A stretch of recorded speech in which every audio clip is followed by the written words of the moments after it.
কোনো আগুনের সঙ্গে আমাদের কোনো সম্পর্ক নেই। সেটা আমি বুঝবো। আপনি শুধু বলুন, ডাক্তারবাবু উচ্চ ঘরে আগুন লাগার দিন আপনাদের ম্যানেজার কোথায় ছিলেন? আপনাকে সেই কথা জবাব দিতে আমি বাধ্য নই। দিলে ভালো করতেন। সোজা বলে ভিড়টা না উঠলে সেটা কিভাবে বাঁকাতে হয় সেটা আমি ভালো করেই জানি। এই অফিসার, আমাকে হুমকি দিয়ে কথা বলবে না।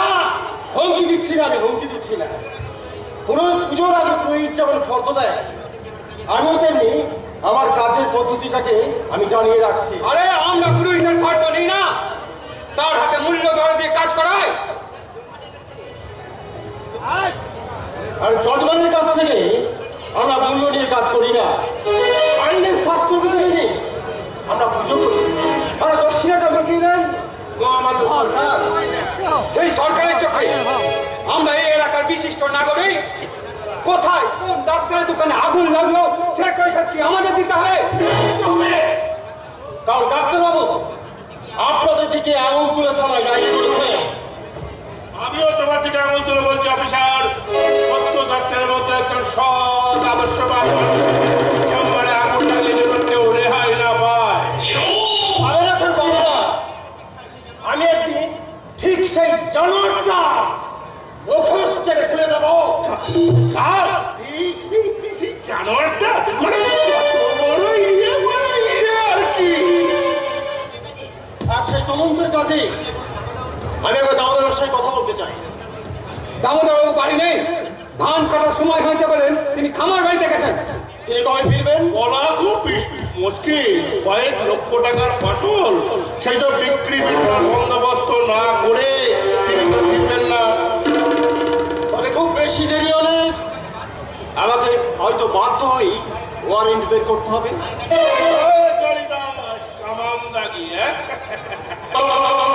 অফিসার, কাজটা বোধহয় ভালো হবে না। কারণ মনে রেখো, কদিন বাদই আমি এই এলাকার এমএলএ হবে। এখনকার এমএলএরা হয়তো পুলিশকে তাদের পাহারাদার বলেই মনে করে, কিন্তু এই খাকি পোশাকের নিচে এমন কিছু মানুষ আছে যারা তাদের দালালি না করে এই ডান্ডার চটটা দেখিয়ে দিতেও জানে। ওই দুপুটের ডান্ডাটা বিড়াল মারার জন্য ব্যবহার করা যায়, বাঘ শিকার করা যায় না। এই যুগের বাঘ হলাম আমরা, এই নেতারা। মাঝে মাঝে সার্কাসের খাঁচায় বন্দী হয়ে নাচ দেখাতে হয়, সেখানেও রিং মাছের হাতে থাকে ঠিক এইরকম একটা ডান্ডা। ডান্ডা সারাই ডাক্তারটার জন্যই ওই সারা সামান্য পুলিশ অফিসার আমাকে ডান্ডা রেখে এখনই শুনে রুকিয়ে গেছে যাওয়া নামে একটা উচ্ছেদের মামলা কর। আমি এক্ষুনি যাচ্ছি বাবা, কিন্তু ওই পুলিশটাকে একটা শিক্ষা দিতে হবে। দুদিনে যদি হয় আমাদের আইন দেখাতে এসেছে, আইন দেখাতে দে। দুদিন পর ভোটে জিতে আমরাই তো দেশের আইন বানাবো রে। তখন সেই আইনে পারমিশন পাবে 7টা বার তোলাবার। আর এই পরেরটা তার আগে আপনাকে যে ভোটে জিততে হবে স্যার, তার জন্য সবার আগে আমার হাতে হাত মেলাতে হবে। কেন ভোটে জিততে গেলে তোমার হাতে হাত মেলাতে হবে কেন? ভোটে জিততে হলে জনগণ চাই, জনগণ যারা হাজারে হাজারে আপনার মিটিং শুনতে আসবে, আপনার নামে জয়ধ্বনি দিয়ে এই বাজারটা একেবারে গরম করে দেবে স্যার। আর জনগণ ভোট থেকে ভোটাররা আপনাকে দেবতা বলে ভাবতে শুরু করবে। আজকাল সত্যি সব হচ্ছে নাকি? কেন হবে না? এদিন দেবো, চাকরি দেবো, জল দেবো, জমি দেবো, আলো দেবো, এইসব গ্যাস খাইয়ে আপনারা তো জনগণকে মিটিং মিছিলে নিয়ে গেছেন। এবার ফেলো করি মাখো তেল, বেকাররাও কিছু পয়সা পাবে, আপনাদেরও কাজ উদ্ধার হবে। ধান্দাবাজি রাজনীতিতে তো তুমি ভালোই শিখেছো। তুমি আসলে মালটা কে বলো তো? ওটাই তো ঠিক মতো আমি মনে করতে পারি। কখনো মনে হয় আমি একজন ডাক্তার, আবার কখনো মনে হয় পুলিশ, তবে এখন মনে হচ্ছে আমি একজন নেতা ছিলাম, নেতা, জঙ্গি নেতা। আরে কত বড় নেতা, আমার এই বাবার মতো। লোকাল নেতা বন্ধ মাস্টার কথাই বন্ধ অবরোধ করে আমি সব কিছু ক্যান করে অঞ্চল দিতাম। দেয়ালে ঘুরতে শুনতে শোনে কেন, সেই হিসেবে আমি রেল লাইনটা অবরোধ করতাম। বাড়ির চলে রেন্টালাই কাজ করতে কেন, সেই হিসেবে আমি হাই রোডটাকে অবরোধ করে বাস সব বন্ধ। কত বেকার ইন্টারভিউতে পৌঁছাতে পারতো না, কত ব্যাপারীর আলাদ ছুরিতে পচে যেত, কত মানুষ মামলা থেকে হাজিরা দিতে পারতো না। তবু কিন্তু আমি বধ করতাম না। মাস্টারি ছেড়ে তুমি এসব করতে এলে কেন? আমি যে হঠাৎ একদিন পাগল হয়ে গেলাম। সেদিন আমার 10 বছরের ছেলেটা খেলতে গিয়ে লিভারে আঘাত পেয়েছিল। ডাক্তার বলল এক্ষুনি অপারেশন না করলে আপনার ছেলে বাঁচবে না। আপনি ওকে কলকাতায় নিয়ে যান। ছেলের হাতে আমার সেলাইনের ছবি। সেই অবস্থায় একটা ভাড়ার গাড়িতে তুলে আমি ওই কলকাতার উদ্দেশ্যে রওনা দিলাম। বর্ধমানের কাছে এসে আমি থেমে গেলাম। লাইন দিয়ে সব গাড়ি দাঁড়িয়ে আছে। পুলিশের লাঠিতে কলকাতার কোন নেত্রী মাথা ফেলেছে, তাই তার সমর্থকরা বিনা নোটিশে গোটা পশ্চিম বাংলাকে পারে অচল করে দিয়েছে। আমি তাদের অনেক হাতে পায়ে ধরলাম, কিন্তু তারা রাস্তা খুলল না। গাড়ির ভিড়ে আমার ফিরে আসার উপায় নাই। সারাটা দিন আমি আমার ছেলেটাকে কোলে করে বসে থাকলাম। আর সন্ধ্যের পর যখন বন্ধ উঠলো, ততক্ষণে ছেলেটা আমার ওই মেহরবান খোদার কাছে চলে গেছে। এই বন্ধ মাস্টারের বল তার ছেলের বুকে শক্তিশালী হয়ে ফিরে এসেছে, শক্তিশালী হয়ে ফিরে এসেছে। কি সব আজ তুমি গল্প বলছো? জানি আপনারা তো এটাকে আজ তুমি গপ্প বলে উড়িয়ে দেবেন। বসনিয়া, চেচনিয়া, সাদ্দাম বছরে নানান কারণে 42 বার বন্ধ থাকবে। তার জন্য কোথায় বলে মেয়ের আগের ছেলে মায়ের এখন ছেড়ে চলে যাবে, তার হিসাব কেউ রাখবে না। মায়ের কান্নাকে চেপে দিয়ে শুধু আপনাদের চিৎকারটাই শোনা যাবে।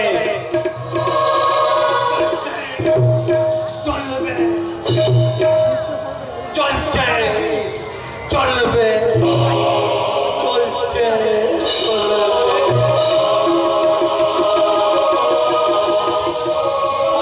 যাই বলুন বাবা, ভোটে জিততে হলে এক্ষুনি জনগণ চাই।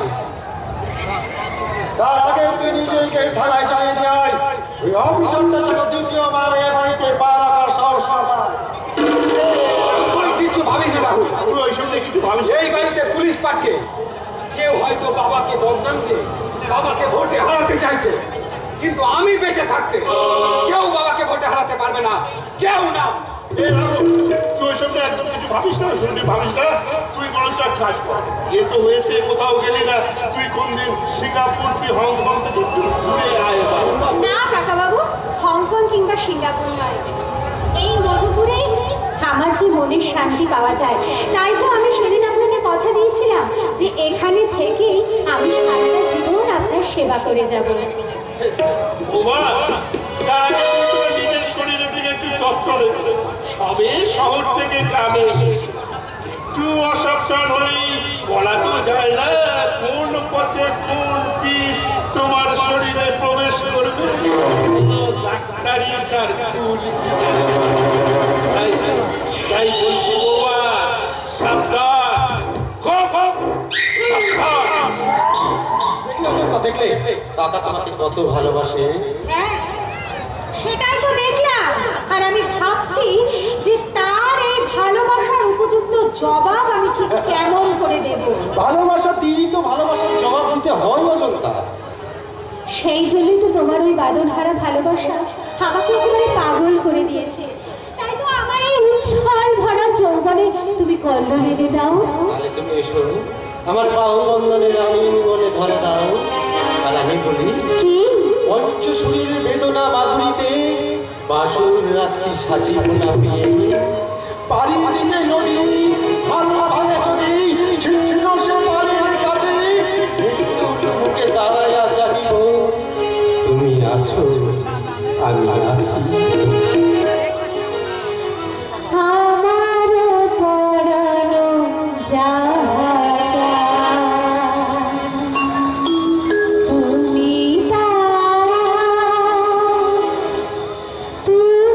তাই গো, আমার পরানো যাহা চায়। তোমার ছাড়া আর জগতে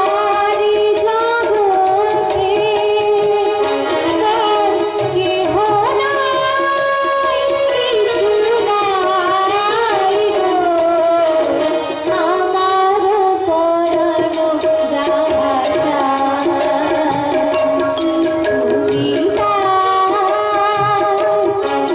তুমি তাই গো, আমার পরানো যাহা চায়।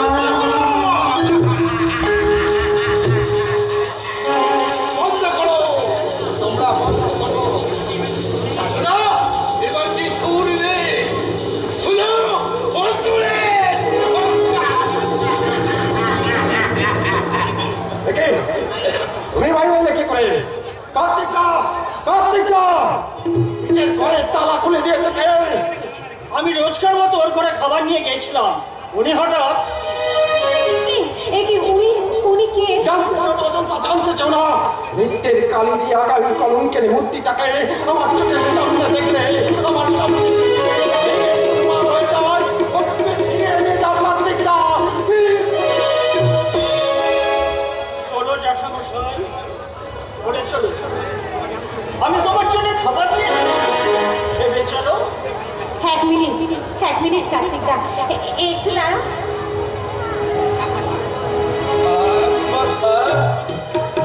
কি মিষ্টি তোমার মুখটা। তুমি কে গো মা? আমি তোমার ছেলের বউ।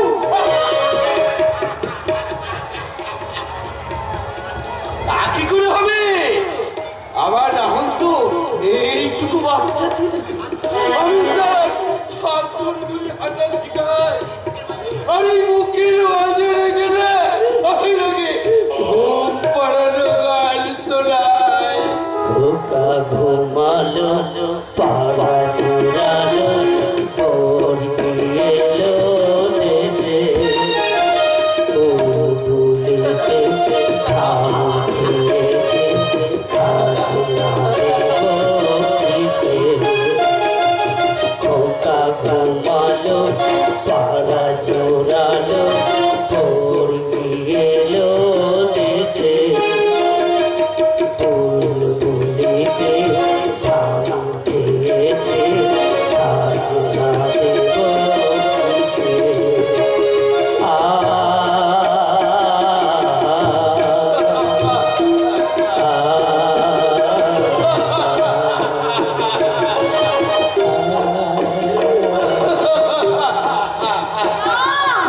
না বাবা না, বাবা এসব তো অনেক দিনের কথা, 20 বছর আগের কথা। এখন তোমার রাহুল অনেক বড় হয়ে গেছে, সে আমাকে বিয়ে করেছে। কি সত্যি বলছো বাবা? আমার রাহুলে এত বড় হয়ে গেছে, অথচ আমি কিছুই বুঝতে পারি না। কেন কেন কেন তোমরা আমার অন্ধকার ঘরে বন্ধ করে রেখেছো? দিন রাত মাস বছর কোথা দিয়েছে, কেমন করে কেটে যায়, আমি যে কিছুই বুঝতে পারি না। কোথায় কোথায় আমার রাহুল কোথায়? এই তো একটু আগে যে ছেলেটা এখানে দাঁড়িয়েছিল, এই তো তোমার রাহুল। আমার রাহুল কখনো আমার দিকে চিৎকার করে উঠতে পারে না। ও যদি আমার রাহুল হতো, ছুটে এসে বাবা বলে আমার মুখে চাপিয়ে পড়তো। পড়বে বাবা, পড়বে। তোমার ছেলে বাবা বলে তোমার বুকে ঠিক ছাপিয়ে পড়বে।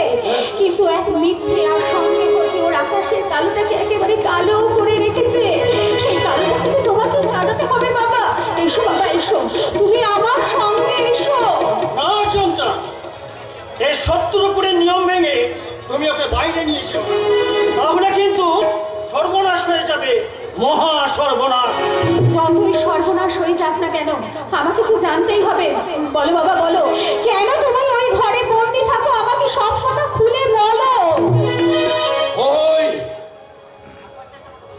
ওই ওই রাক্ষসটাই তো ওই বন্ধ করে বাবা, ওই ভরতদা